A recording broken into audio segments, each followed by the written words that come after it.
Top. Alors, bonjour à tous.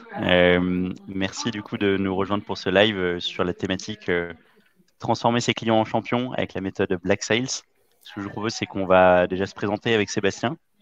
Et puis ensuite, on attaquera direct dans le vif du sujet parce qu'on a 30 minutes, donc c'est assez court.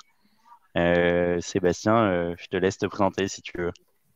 Merci Thomas. Bonjour tout le monde. Je m'appelle Sébastien Burguin. Je suis le cofondateur et le CEO de Black Sales. Et pour ceux qui ne connaissent pas, Black Sales, c'est une solution de prospection qui permet aux équipes commerciales B2B de structurer et d'automatiser toutes les étapes de l'outbound marketing pour générer un max de leads et de rendez-vous. Un pitch précis.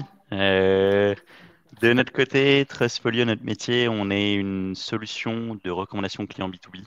Donc, on va permettre à des entreprises comme Black Sales notamment de donner la parole à leurs clients, de collecter des témoignages clients vérifiés. Et ensuite, du coup, ces témoignages, ils vont être visibles sur Trustfolio, sur Google, sur leur site internet. Donc, l'objectif, c'est d'utiliser vos meilleurs commerciaux, à savoir vos clients, et de vous en servir du coup pour améliorer votre visibilité et du coup, potentiellement votre conversion. Donc, je t'avais sollicité, Sébastien, pour parler. Nous, on a une thématique qui nous est assez chère. En fait, on parle beaucoup de marque employeur, de culture d'entreprise, mais on parle très peu de culture client, alors que pourtant, c'est quand même le moteur de la croissance des entreprises. Si je te dis, du coup, toi, culture client, qu'est-ce que ça t'évoque, justement? Et écoute, je me suis un peu reposé sur la question là pour préparer le webinaire. Et si tu veux, quand j'ai fait un peu le plan, je me suis dit, c'est quoi les trucs les plus importants? Enfin, tu m'avais donné le thème, bon, ok, culture client, comment tu transformes tes clients en champions, comment ton actif client grossit et comment tu le valorises. Et finalement, quand je réfléchissais, je me disais, bon, il y a deux trucs. La première chose, c'est peut-être déjà de bien choisir ses clients. Parce que c'est un sujet chez Black 16, on y est confronté, on a beaucoup grossi ces dernières années et on cherche encore à grossir. Et donc, quand tu parles de culture client, je pense que la première chose à te demander, et en tout cas, moi, c'est la question qu'on se pose en permanence ici chez Black Cell, c'est qui nos meilleurs clients? En fait, parce que quand tu y réfléchis, tu peux pas plaire à tout le monde, tu peux pas servir tout le monde, tu peux pas satisfaire toutes les entreprises du monde avec ton produit, avec les moyens que tu as. Il y a des boîtes qui arrivent, mais au bout de plusieurs années avec peut-être des investissements énormes. Mais en attendant, comment tu fais pour bien choisir tes clients? Je pense que pour moi, culture client, c'est avant tout de se demander avec qui je veux bosser. C'est presque philosophique ce que tu me dis. C'est un peu du connais-toi toi-même. Ouais, ben, effectivement, en fait, c'est. Après, quand on déroulera un peu le détail, si tu veux, il y avait un truc du coup qui va un peu dans le sens de Black Sales, parce que le premier point, c'est de se dire, bah, déjà, avant de transformer tes clients en champions, pourquoi tu n'acquiers pas des clients qui sont déjà des champions, en fait? C'est un peu le principe des clubs de foot. Ils ont des centres de sélection. Et en fait, bon, ok, après, ils forment bien les gens, ils les managent bien, ils ont des super entraîneurs, super coachs, etc. Ouais, mais en fait, en réalité, avant même de les entraîner, ils ont des scouts qui regardent tous les matchs, qui regardent les joueurs depuis qu'ils sont tout petits et qui les sélectionnent. Un peu comme dans les meilleurs. Pour aller dans les grandes écoles, en fait, la plupart des meilleures prépas, elles présélectionnent les meilleurs élèves. Et donc, en fait, ensuite, le fait de les faire accéder aux meilleures écoles, c'est un peu la formalité. Je pense que en tant qu'entrepreneur ou même en tant que CEO d'une société, je pense que la première question à bien se poser, c'est avant même de déployer beaucoup d'efforts pour former, onboarder, former et faire en sorte que mes clients cartonnent, comment je peux déjà les présélectionner pour que le matching soit tel que, en fait, il y a de très grandes chances que ça se passe très bien et qu'ils deviennent mon champion, qu'ils soient hyper contents et qu'ils sont ensuite capables de le dire à tout le monde. Et du coup, je me mets dans les baskets de quelqu'un là, qui doit justement se poser cette question-là. Comment tu fais pour identifier justement tes meilleurs clients? Le point de départ, si on a déjà un portefeuille client, c'est de regarder ses clients actuels et se demander qui sont mes champions actuellement, c'est-à-dire qui gagne grâce à ma solution. Je pense qu'il y a trois. Pour moi, un champion, on peut dire il y a trois critères. est-ce qu'il gagne grâce à ma solution? Est-ce qu'il en est conscient? Et est-ce que s'il en est conscient, il est capable de le dire aux autres, d'expliquer aux autres pourquoi il cartonne avec notre solution? Et ça, c'est important parce qu'il y a des. Bon, déjà, de savoir si ton client cartonne, bah, ça, avec ta solution, peu importe ce que ça veut dire, hein, peu importe ce que tu veux, c'est déjà de savoir, toi, est-ce que tu peux, en tant que solution, est-ce que tu peux traquer le véritable succès de ton client? Au-delà des fois d'une feature, le fait qu'il utilise ces features, mais est-ce qu'en fait, il obtient les résultats, je sais pas, financiers ou commerciaux ou marketing qu'il attendait de ta solution? Des fois, il est possible qu'il les obtienne, mais qu'il ne le sache pas. Tu as vendu ta solution à un directeur marketing, c'est lui qui l'a acheté. Mais en fait, c'est pas lui qui l'utilise au quotidien, c'est les équipes opérationnelles qui l'utilisent. Et en fait, ça cartonne, mais les équipes, elles remontent pas trop les choses. Combien de fois tu peux avoir plein de leads qui sont générés pour des équipes commerciales? Le patron, il est même pas au courant. Les commerciaux, ils disent pas d'où viennent les leads. Ils traitent les leads et c'est tout. Donc déjà, deuxièmement, est-ce que le client il le voit? Est-ce que tu vois, il y a le côté, ok, cette valeur, ces résultats, est-ce que c'est visible pour lui? Et la troisième partie, tu vois, est-ce qu'il est assez confiant pour le dire aux autres, quoi. Ok, et sur cette partie, est-ce qu'il est conscient de la valeur que tu lui apportes? Toi, tu as une partie ultra chiffrée, statistique. Si jamais, du coup, ton client, il en a pas conscience, c'est quoi ton petit tips pour lui mettre un peu le... Tu Nous, l'appelles, je vais vous donner les exemples de ce qu'on a mis en place pour Blackcell. Donc, nous, dans notre solution, on peut traquer les réponses des prospects. Et donc, on peut savoir si le client il reçoit beaucoup de réponses de prospects. Est-ce que dans le flux de réponses qu'il reçoit, est-ce qu'il y a beaucoup de prospects qui demandent un rendez-vous, qui sont tout de suite OK pour démarrer une discussion, ce qu'on appelle un lead. Et donc ça, ce qui est top, c'est que déjà dans notre plateforme, il y a les dashboards qui permettent de le suivre. Mais là, ce qu'on a remarqué, c'est qu'il y a un premier écueil. C'est qu'en fait, selon les équipes, selon l'usage qu'ils ont de la plateforme, les commerciaux ou les utilisateurs finaux sont plus ou moins réactifs pour répondre aux prospects.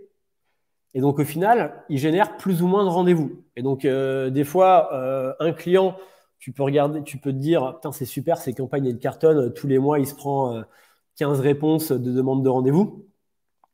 Et c'est la même chose tu vas prendre deux clients, ils ont tous les deux leurs 15 réponses de demandes de rendez-vous par mois.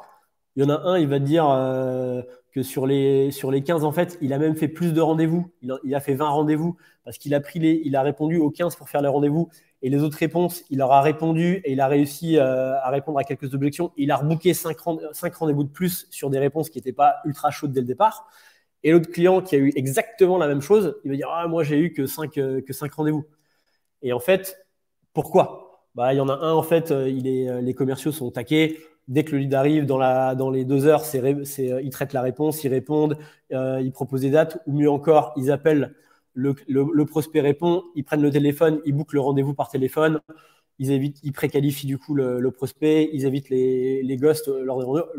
L'autre équipe, ils répondent pas au message, ils répondent 2 jours après, ils envoient un lien Calendly, ils rendent ils proposent au prospect une expérience qui n'est pas top et sur des stats, on va dire, similaires, ils vont avoir 2 résultats différents. Donc ça, c'est le premier point, de se dire, voilà, sur 2 clients des fois où tu as l'impression qu'ils vont tous les deux bien. Et en fait, quand tu creuses, tu en as un, en fait, il estime qu'il a des super résultats et l'autre qui sont des résultats qui sont, entre guillemets, médiocres. Et tu as même le cran d'après, puisque quand on vend une solution de sales and marketing, à la fin de la journée, les clients, ils mesurent le ROI. Ils vont essayer de se demander, OK, super, on identifie des prospects, ça génère des flux de réponses. Dans ces réponses, il y a des rendez-vous. Est-ce que ça débloque des opportunités? Est-ce qu'on close? Et de la même façon, tu peux avoir des clients qui ont ISO en termes de rendez-vous et tu en as un qui va te dire, putain, nous, on a closé 30% des leads avec des paniers moyens à 40 000, on a fait un ROI de x20. C'est du génie. Et tu as un autre client qui va te dire, ah, nous, en fait, on n'a que des curieux en rendez-vous, on n'a rien closé, on n'a fait qu'un closing. Et alors que toi, ta solution, c'est la même. L'accompagnement avec le Customer Success a été la même. Mais qu'est-ce qui fait que avec des résultats qui d'après toi sont similaires. Il y en a un qui peut faire un ROI de x20 et l'autre qui peut faire un ROI flat de 1 ou 1,5, tu vois. Et donc, nous, ce qu'on a mis en place, c'est des points justement où on essaie de traquer le résultat client au-delà de ce qu'on voit sur la plateforme. Tu vois, c'est un peu comme si avec Trustfolio, nous, effectivement, moi, je peux voir en temps réel les nouvelles recos qui sont publiées par nos clients sur Trustfolio. Et du coup, ça, c'est une première lecture sur le succès avec Trustfolio que toi, tu peux voir aussi bien que moi ou que mes équipes marketing. C'est-à-dire, OK, Black Sales, ils ont de la reco sur Trustfolio, c'est top. Le cran d'après, c'est de se dire, OK, maintenant, est-ce que moi, je peux aider Black Sales à savoir ou à mesurer un impact plus financier, plus héroïste de la solution? Et nous, pour le coup, on a créé ce qu'on appelle des revues de performance où on demande à nos clients, tous les mois ou tous les trimestres, alors il y a une partie qu'on aspire dans leur CRM, une partie qu'ils peuvent remplir manuellement s'ils n'ont pas fait l'intégration CRM, mais où on va leur demander, il y a eu tant de réponses que tu as générées via la plateforme, dont tant de réponses intéressées. Combien, d'après toi, combien ont généré un rendez-vous? Sur ces rendez-vous, combien d'opportunités ont été ouvertes? Combien ont été closées? Quel était le montant? Et on calcule le ROI avec nos clients. Et des fois, en fait, on se rend compte de choses. On aide nos clients à mettre le doigt sur des succès qui, pour eux, étaient des échecs. J'ai eu le cas d'un client récemment qui prospecte dans le monde entier. On va dire 3 continents, Asie, Europe, États-Unis. Et le patron, il me dit, les États-Unis, on va peut-être arrêter parce qu'on va tout refocaliser sur l'Europe et l'Asie parce que ça ne marchait pas trop. Et je dis, OK, bon, moi, je ne gère pas le compte, donc c'est une discussion entre patrons. Et je repars de Paris dans le train, je regarde ses stats. Et en fait, je regarde les États-Unis. Il avait mis 9% de son volume de prospection sur les États-Unis. Ça lui avait généré 4% de ses leads. Donc effectivement, en termes de leads, c'était que 4% des leads sur le monde entier. Par contre, ça avait généré 22% de ses revenus. Donc en fait, parce que j'avais pas aidé mon client à faire le calcul jusqu'au bout, alors qu'en fait, c'était les stats que ses équipes avaient. Hein. Et pour une raison ou une autre, le patron, qui bien sûr gère pas le sujet au quotidien, n'avait pas. Les chiffres existaient, mais c'était tellement perdu dans notre plateforme qu'il n'allait jamais voir ou dans les présentations qu'on se faisait avec ses équipes, qu'il n'était pas au courant qu'en fait, non, en fait, la campagne, la prospection aux USA, c'est la prospection la plus rentable. Par contre, le coût du rendez-vous est plus cher, puisque c'est plus dur d'avoir du rendez-vous, il faut mettre plus de volume qu'ailleurs pour avoir. Mais sauf que ça closait hyper bien, et quand ça close, c'est des énormes paniers moyens, donc en termes de ROI, c'est énorme. Donc c'est ça que je veux donner comme exemple, de se dire, culture client, quand on veut faire de nos clients des champions, des fois, OK, il faut effectivement avoir une bonne solution, avoir bien détecté ses besoins, lui vendre la solution qui va en place, bien sûr l'onboarding, etc. Mais des fois, à process ISO entre 2 clients, la différence se fait dans juste le client, il a juste pas vu le résultat. Il y a eu le résultat, il n'en était juste pas conscient, et des fois, ça joue à ça. Je ne sais pas si ça peut faire écho avec des choses que tu vis aussi chez Trustfolio, mais moi, c'est un truc qui me... Et j'ai pas encore toutes les solutions, mais ça me frappe énormément le fait que des fois, en fait, il n'y a pas toutes les personnes qui sont vraiment conscients du succès. C'est même assez souvent ceux qui ont les meilleurs résultats qui se rendent pas compte. C'est assez marrant. Et OK, donc toi, première étape, si je te dis transformer ses clients champions, déjà bien définir qui sont tes clients champions. Deuxième étape, c'est t'assurer que en termes de ce que tu peux leur apporter, ils aient accès à l'information, et donc que ça soit par ta solution ou même par toi, en fait, une espèce de routine, un peu d'appel, de rendez-vous, etc., où tu t'assures que ton client il est bien conscient de ce que tu lui apportes. Ouais. Ça, c'est un peu le terreau fertile. Ouais, exactement. Et je dirais même, sur la première phase, juste pour redonner un peu de contexte sur la première phase qui est de comment tu sélectionnes tes clients. Donc, tu analyses ton portefeuille client, tu regardes dans mes clients, c'est qui mes champions. Idéalement, il faut trouver des critères qui sont communs à tous tes champions. Ils ont une certaine taille, ils ont une certaine maturité, ils ont déjà tel outil, telle personne est impliquée dans le deal, etc. Et du coup, en prospection, en chasse, se focaliser sur des gens qui ressemblent aux champions. Ça peut être déjà un premier élément. Tu sais, quand on parlait déjà de sélectionner les meilleurs clients, bah, c'est de regarder droit dans les yeux son portefeuille, de dire voilà les 20% de mes clients qui sont mes champions aujourd'hui, quels sont les critères, comment je peux les définir. Et ensuite, je vais prospecter en priorité des boîtes et des personas qui ressemblent à ces gens-là. Si tu dois me donner 5 critères un peu clés pour faire une première analyse, un peu pour dégrossir un peu, tu mettrais quoi tu prendrais quoi comme critère pour justement Bah, bien les je vais donner sélectionner? l'exemple de nos critères à nous qu'on a définis. Finalement, c'est une boîte qui fait déjà plus d'1 million d'euros de chiffre d'affaires, Donc, qui a déjà un CRM et troisièmement, qui a au moins 2 commerciaux à alimenter. ok.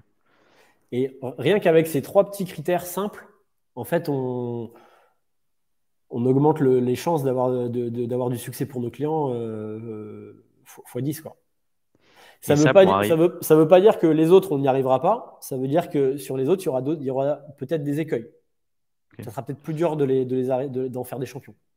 Et pour arriver à ça, toi, tu as sorti ta liste client et tu as repéré du coup dans tes clients que il y avait ces critères-là qui revenaient souvent. Ouais, alors il y a une petite partie un peu manuelle, parce qu'au début, les critères, tu dois les inventer pour te demander qu'est-ce que je vais regarder chez nos clients. Bah, bien sûr, tu peux regarder ça.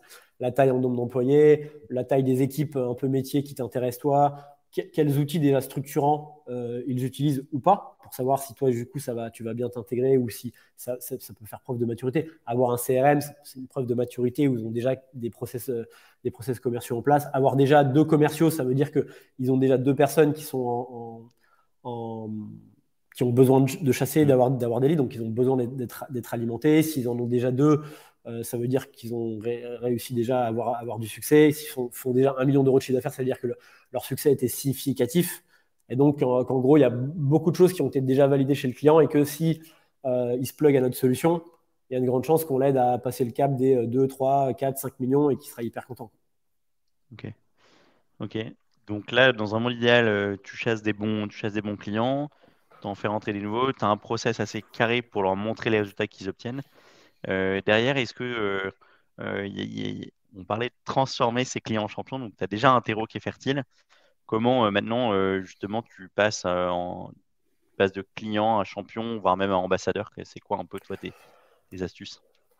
Parce que ce que je remarque sur les clients qui sont champions, voire ambassadeurs, c'est qu'on a énormément de points de contact dans l'entreprise.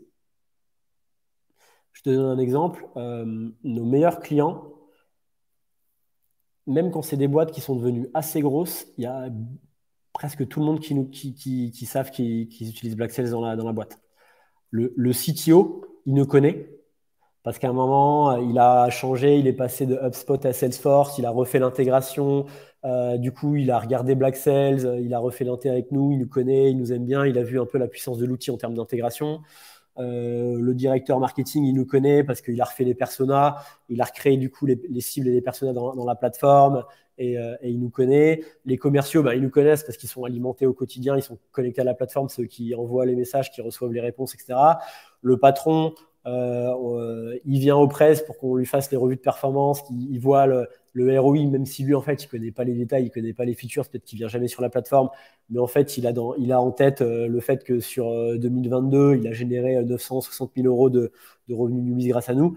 Avoir, si tu veux, de ne pas avoir juste un point de contact dans la boîte.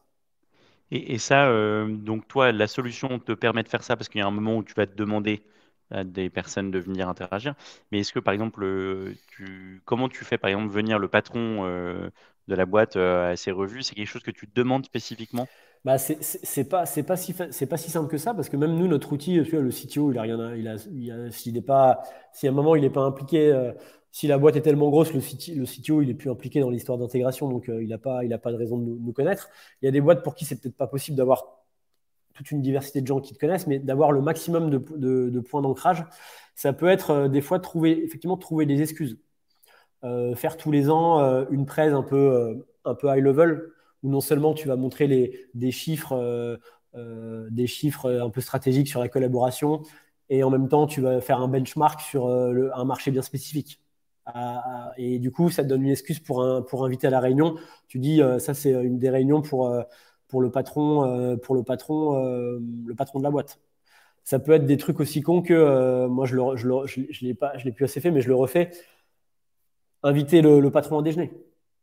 Toi, en tant que patron, tu as tes équipes Customer Success qui traitent avec le directeur marketing ou le directeur des ventes sur la mise en place du projet et le suivi du projet.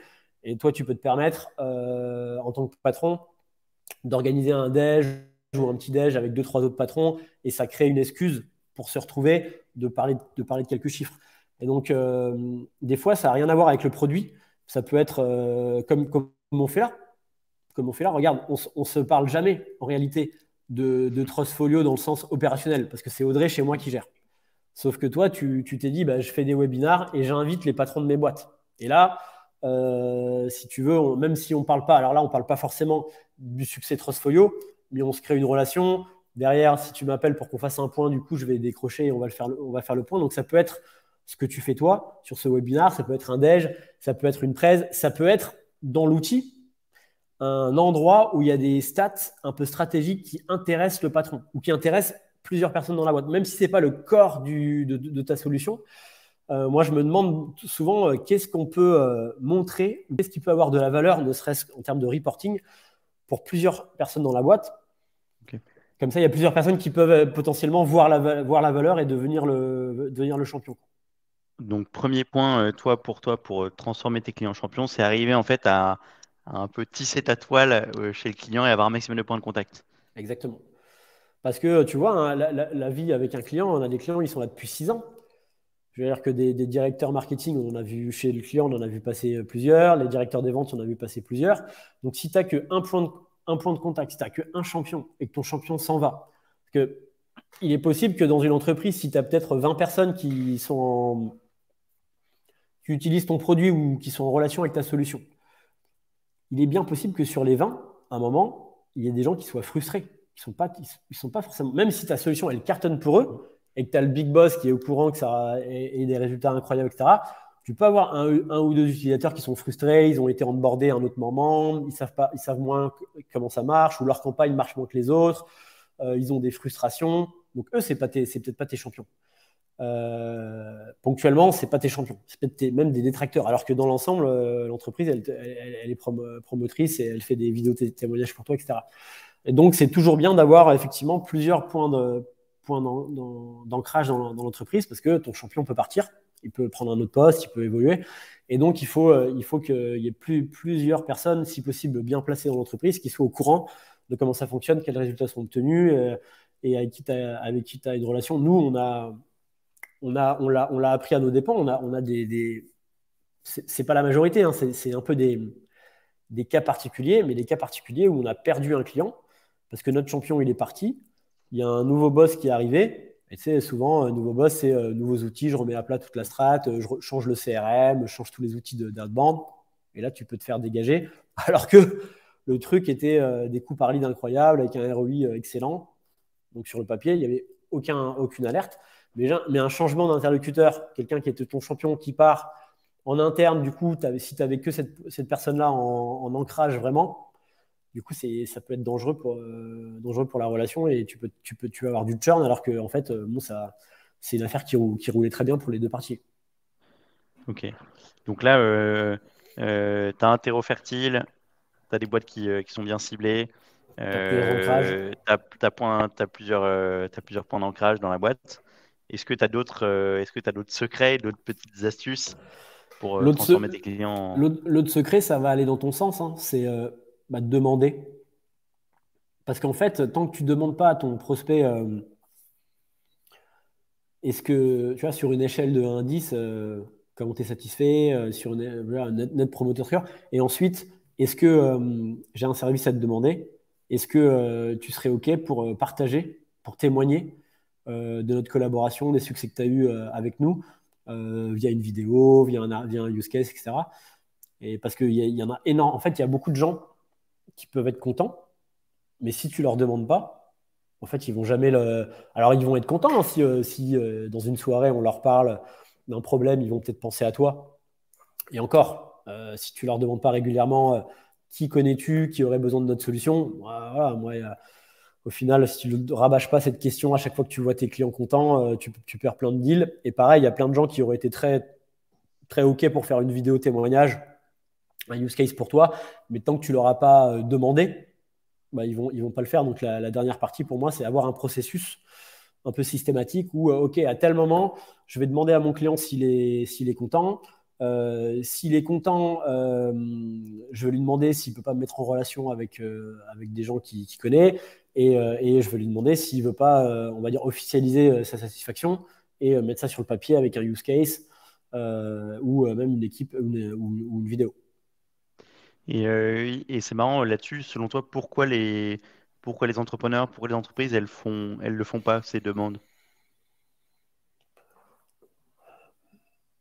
Bah, tu sais, c'est un peu comme la vente. Tu sais, t'as un peu peur du rejet. T'as un peu peur qu'on te dise non. T'as un peu peur qu'on te dise non.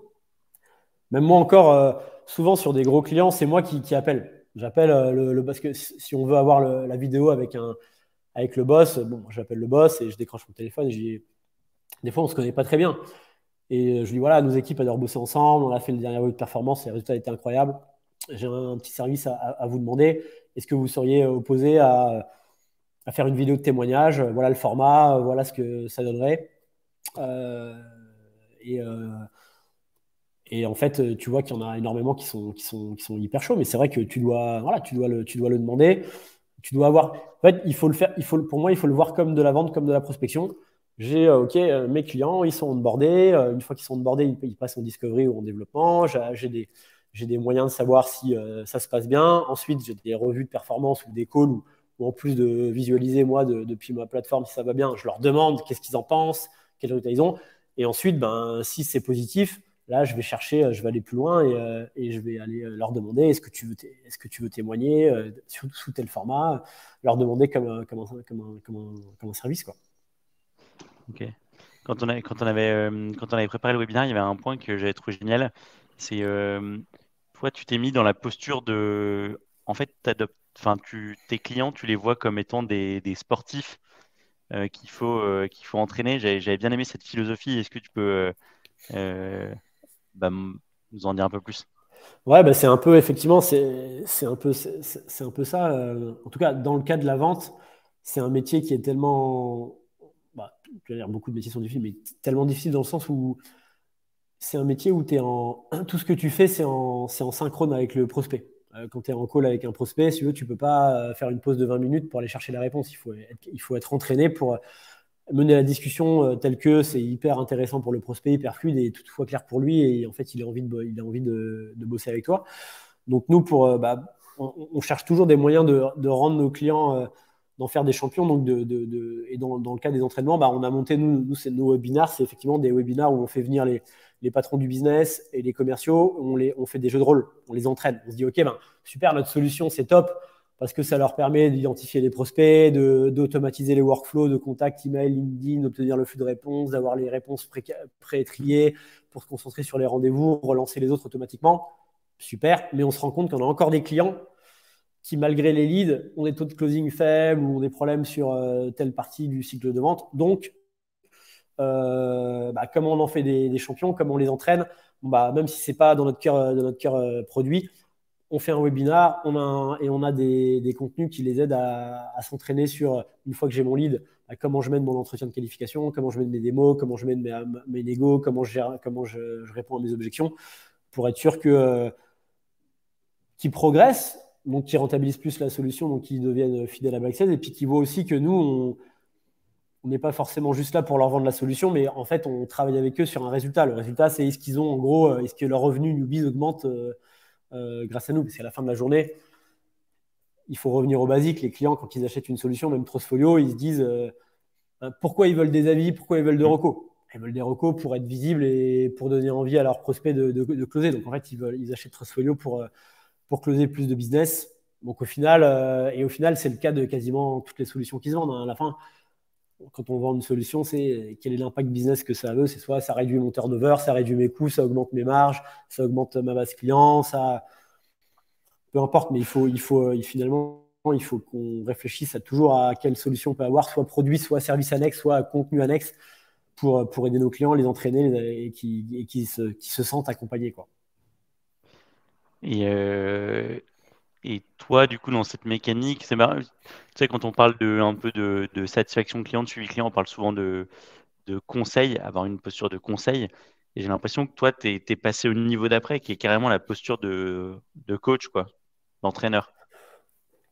Ouais, parce que tu vois, le conseil, je trouve ça assez difficile. Parce que, en tout cas, nous, on a plus de 120 clients dans des secteurs très différents. On peut les conseiller sur l'utilisation de notre solution. Mais à la fin, la stratégie, le fait qu'ils soient champions, en fait, c'est le fait ils connaissent bien leur cible, ils ont une super proposition de valeur, ils connaissent les problèmes sur lesquels appuyer dans les contenus pour que les prospects aient envie de leur parler. Leurs équipes commerciales sont bien formées, ils savent traiter les leads, ils ont les bonnes offres, ils savent closer. Et donc ça, si tu veux, nos meilleurs clients, ils l'ont déjà. Par contre, le coaching, c'est encore, pour moi, c'est encore autre chose. Le coaching, c'est même sur des gens ils ont déjà les basiques, ils savent déjà faire, ils ont déjà une bonne strat, ils ont déjà des bonnes habitudes, des bons process. Mais par contre, c'est plus la garantie que ça ne se perd jamais et qu'il n'y ait pas de trou dans la raquette. Donc, même s'ils ont déjà les bons process, on les repasse toujours en revue, on s'assure qu'ils bossent toujours sur les bonnes routines. Un peu comme, tu vois, tu n'imagines pas un sportif de haut niveau. Je sais pas, je joue pas au tennis, mais prenons la métaphore du tennis. Je suis sûr que les meilleurs tennismen du monde, quand ils vont à l'entraînement, ils commencent par faire des tours de terrain comme un débutant. Ils commencent par faire des services ou des coups droits. Ils commencent pas tout de suite à faire des trucs compliqués. Tu vois. Même à l'entraînement, ils en font tous les jours des entraînements et tous les jours, ils répètent les basiques, ils se font recoacher sur les basiques. Et nous, c'est un peu ce qu'on essaie de faire avec nos clients. C'est OK, ils sont déjà bons, ils ont déjà les bonnes strats, mais en réalité, on doit être un peu les coachs pour les motiver à retravailler leur basique tout le temps, pour garder le rythme. Et ce qui fait qu'en fait, ils vont continuer à s'améliorer et continuer à progresser. Ok. Ok. Moi aussi, je fais une petite synthèse un peu de ce qu'on s'est dit là sur toi, comment transformer tes clients en champions. Déjà, il y a un sujet de ciblage. Comment tu t'assures que tu vas cibler des clients qui vont en fait par nature être des champions. Deuxième point, tu as une mécanique ensuite comment tu t'assures que ton client il est bien au fait des résultats que tu peux lui apporter. Ouais. Est-ce qu'il a ses résultats visibles et s'ils sont pas visibles, comment toi tu peux lui apporter. Ensuite, tu as un point qui est comment ensuite, une fois que tu as ces clients qui ont un terreau fertile, comment toi, les amènes à devenir des champions. Premier point, c'est faire en sorte que tu aies un maximum d'interaction au sein de l'entreprise avec un maximum de personnes. Et pour ça, ta méthode, c'est de trouver des excuses pour aller gratter des contacts supplémentaires. Il y a plein d'excuses, t'en as donné des super bonnes. Ensuite, une fois que tu as ces clients tu as des excuses, il faut rendre visible la satisfaction et le fait que ces clients ils sont hyper contents de ta solution. Et donc pour ça, mesure de la satisfaction, témoignage client, vidéo témoignage client, cas client. Et là, souvent, le frein qu'on se met, c'est un peu un frein mental. On a peur d'aller demander ces choses-là. Dernier point, ensuite, changer un peu de posture, avoir une posture de conseil sur sa solution pour bien l'utiliser, mais aussi se mettre aussi dans le rôle un peu d'un coach. Et donc, du coup, entraîner ton client pour que sur les sujets ou la problématique plus globale qu'il avait avant de venir te voir, toi, tu lui rappelles un peu les fondamentaux, tu l'entraînes et qu'il fasse chaque jour que ce soit un meilleur client, quoi. Exactement, très bien résumé. Trop bien. Écoute, merci, c'était hyper clair. J'espère que c'était utile. Nous, on vous enverra tous un récap et puis le replay du webinar qui sera dispo sur YouTube et puis aussi par mail. Donc merci Sébastien, c'était canon. Merci Thomas, merci à toi. Et puis, je te dis à très vite. À très vite. Bye Merci beaucoup. bye. Bye bye.